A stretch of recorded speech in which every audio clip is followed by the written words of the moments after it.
Daddy, Hmm. client. Lechong kawali.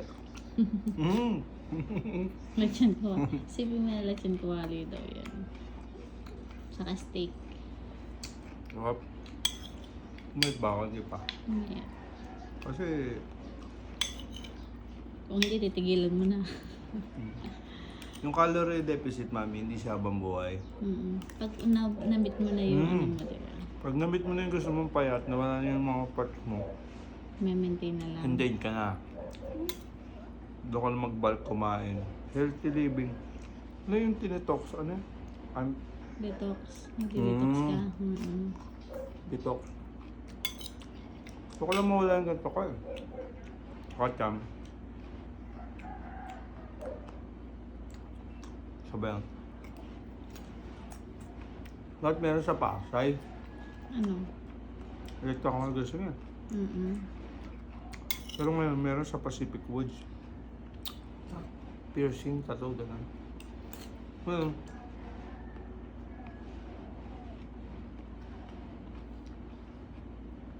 diretso muna ako sa shop, mami. So sa lahat ng gusto magpatato, punta lang kayo sa shop. Mewa 24/7. Alam, kumakain ka lagi ng itlog eh. Protein mo.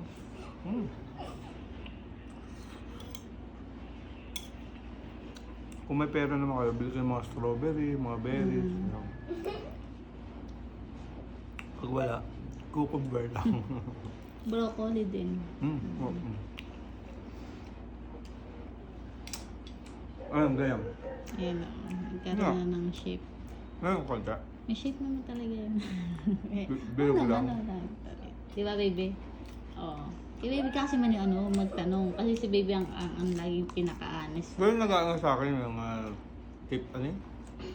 Tears, ano? Tears eh.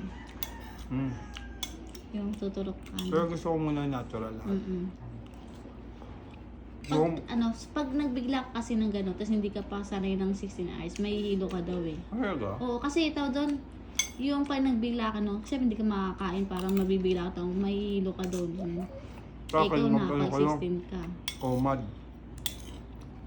Sa black coffee. Tapos, pag wala kayong sugar, pwede mga palaman, no? Pero dark chocolate. Pwede yun. Ako, kopya lang. Yung dark talaga na chocolate. So, thank you Lord, and What's next?